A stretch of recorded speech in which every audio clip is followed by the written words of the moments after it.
साथियों नमस्कार।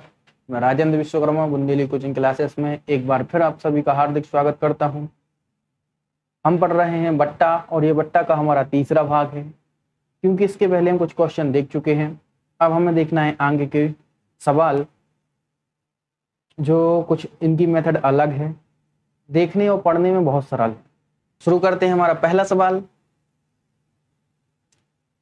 वस्तु पर 20% की छूट देकर 12% लाभ कमाने के लिए अंकित मूल्य कितने प्रतिशत क्रय मूल्य से अधिक होना चाहिए।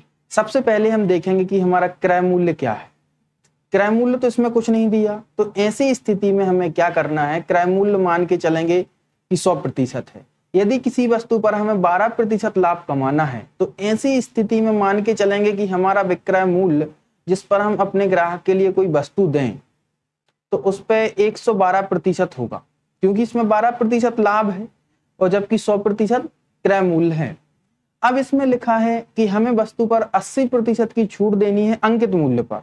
देखिए, अंकित मूल्य ऐसा होना चाहिए कि 20% की छूट देने के बाद हमें 112 मिले।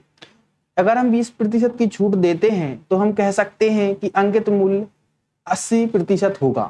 कितना होगा? 80%। और ये 80% होने पर हम वस्तु को कितने में बेचेंगे? 112 में। इसी प्रकार हम लिखेंगे 112/80 गुणित 100। 100 इसलिए लिखा क्योंकि अंकित मूल्य जो प्रिंटेड है, कमीशन 100% पर ही दिया जाता है। तो ऐसी स्थिति में हम इसका 20% कम करेंगे और 20% कम से इसमें भाग देंगे, क्योंकि यह कमीशन के बाद की राशि है। इस तरीके से ये देखिए, सवाल ही बहुत छोटा हो जाता है और आप इसके लिए अच्छे तरीके से समझ भी सकते हैं। यदि हम इसको कैंसिल करें तो यह 2 से, इसको 4 से कैंसिल करते हैं तो यह 4 से 2 बार कैंसिल होगा और यह 4 से 28 बार। अब इसके लिए फिर हम डिवाइड करेंगे तो इस तरीके से हमें मिलेगा 14 और 14 का गुणा करेंगे हम 10 में तो आ जाएगा 140। और ये 140 अंकित मूल्य है।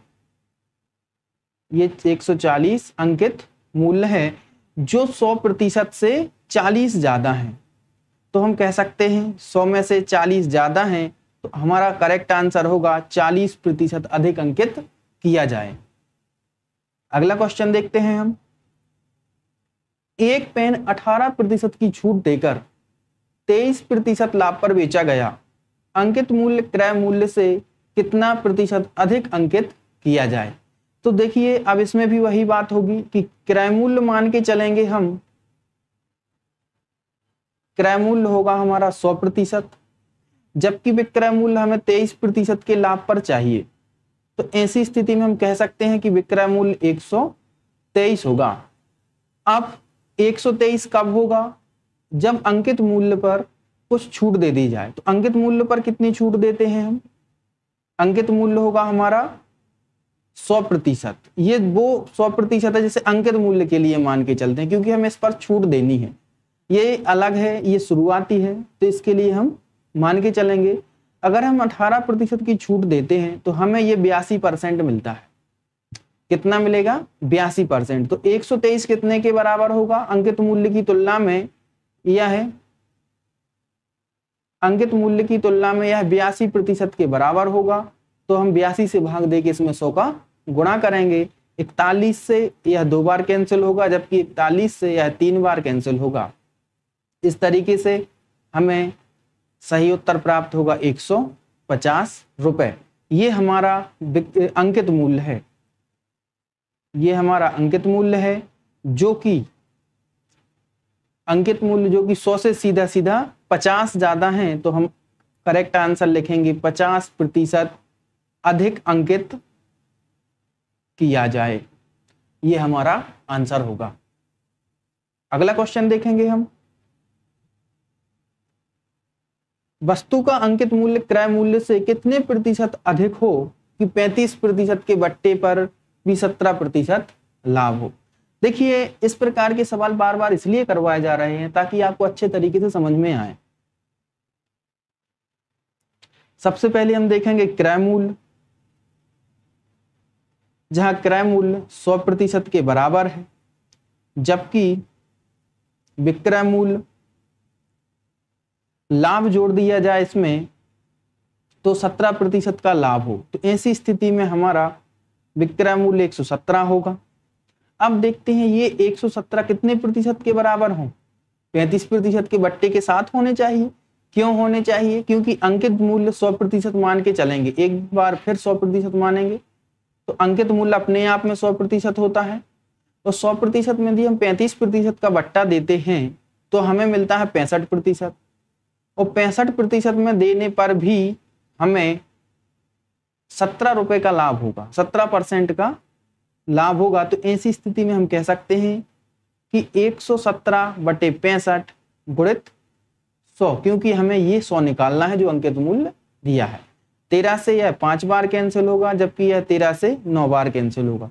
यह 5 से 20 बार कैंसिल हो जाएगा और हमें आंसर मिलेगा 180 रुपए।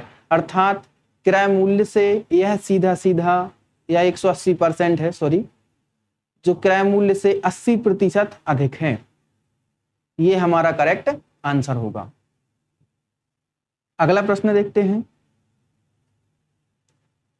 एक पुस्तक का अंकित मूल्य 720 रुपए था। एक व्यक्ति ने उसे 2 क्रमिक बट्टों पर 550.80 रुपए में खरीदा। यदि एक बट्टा 10% हो तो दूसरा बट्टा कितने प्रतिशत था? तो सबसे पहले हम क्या करें, इसमें 10% का बट्टा दिया है, इस बट्टे से हम 10% कम कर दें 720 से। यदि 720 से हम 10% कम करते हैं तो हमें शेष बचेगा 90, तो हमें 720 का कितना निकालना है, 90%। तो ऐसी स्थिति में 90% आ जाएगा हमारा, 9 से गुणा करेंगे हम 18 और 9 7 63 और 1 64, 648 रुपए। ये हमारा 10% के बट्टे पर। अब एक बट्टा तो हमारा मिल चुका है, जो 648 प्राप्त हो रहा है, ये 10% के बट्टे पे है। अब हमें ये निकालना है कि इस 600% पर भी कितना बट्टा दिया गया, तो 648 पर भी कितने प्रतिशत बट्टा दिया गया कि हमें 550 रुपए 80 पैसे प्राप्त हो। तो इसके लिए हम कंपेयर करेंगे कि इसका कितने प्रतिशत है। तो 648 से अगर हम इसकी तुलना करें तो 100% बट्टा मान के चलेंगे हम, तो ये आ जाएगा 550.80 गुणित 100 से गुणा करेंगे तो दशमलव हट जाएगा। तो सीधा सीधा सबसे पहले हम इसको कैंसिल कर देते हैं। यदि हम इसको कैंसिल करते हैं तो हमें मिलेगा यहाँ पे 85%, 100 से गुणा करने के बाद। इस तरीके से x की वैल्यू आ जाएगी 85%, टोटल x की नहीं, ये आ रहा है टोटल विक्रय, और 100 में से हम इस 85 को घटाएंगे तो हमें मिलेगा 15, क्योंकि यह 100% में 15% कम है। तो हम कह सकते हैं कि यदि 550 रुपए 80 पैसे 648 का 85% है, इसका मतलब कि इसमें 15% का बट्टा दिया गया है। अगला क्वेश्चन करते हैं।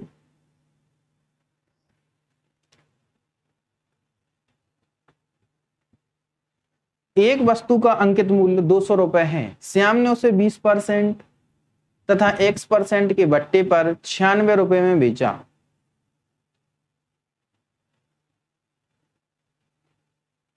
देखिए, इसको 96 रुपए में बेचा।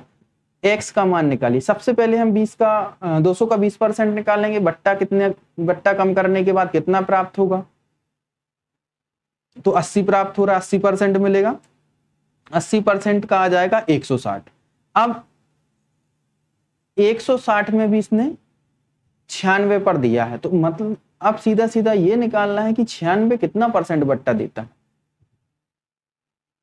160 का 96 कितने परसेंट है, इस तरीके से हम गुणा करेंगे। 0 से यहां पर 0 कैंसिल हो जाएगा, 16 से यह 6 बार कैंसिल होगा, तो हमें मिलेगा 60%। देखिए, यह 60% के बराबर है। 160 का 96 60% के बराबर है, तो हम कह सकते हैं कि यह 40% के बट्टे पर दिया गया है। ये हमारा करेक्ट आंसर होगा। अगला क्वेश्चन देखेंगे हम। एक दुकानदार 6 पेन खरीदने पर 2 पेन मुफ्त में देता है, बताइए कितने प्रतिशत बट्टा मिला। देखिए, यदि आप किसी दुकान पर जाते हैं, ऐसी स्थिति में आपने 6 पेन खरीदे और 2 पेन आपके लिए मुफ्त में मिले, तो आपने कुल कितनी वस्तुएं खरीदी? 8। कितनी? 8। इन 8 वस्तुओं में ध्यान दीजिए आप कि आपने इन 6 का पैसा दिया है, जबकि इन 2 का पैसा नहीं दिया है, तो यह हमारा बट्टा होगा। इसलिए हम कुल वस्तुओं में जितनी वस्तुएं फ्री मिली हैं उसका प्रतिशत निकालेंगे, यही हमारा प्रतिशत बट्टा माना जाएगा। इस तरीके से हमने डिवाइड किया तो हमें आंसर मिलता है 25%, अर्थात हमें 2 वस्तुएं 25% के बराबर हैं और इस क्वेश्चन का आंसर होगा 25% का मिलेगा बट्टा, यह मिला है। अगला क्वेश्चन देखते हैं। 12 कॉपियां खरीदने पर 3 कॉपियां फ्री में दी जाती हैं। देखिए सेम क्वेश्चन, इसलिए आप 12 खरीदी हैं, आपने 3 मुफ्त में ली, तो आपको मिलती हैं 15 कॉपियां। इन 15 कॉपियों में आपने 12 का पैसा दिया, जबकि आप 3 मुफ्त में लेके आए हैं, तो ऐसी स्थिति में भी हम निकालेंगे तो हमें मिलेगा 20%, और ये हमारे 20% लाभ के 20% बट्टे के बराबर होगा।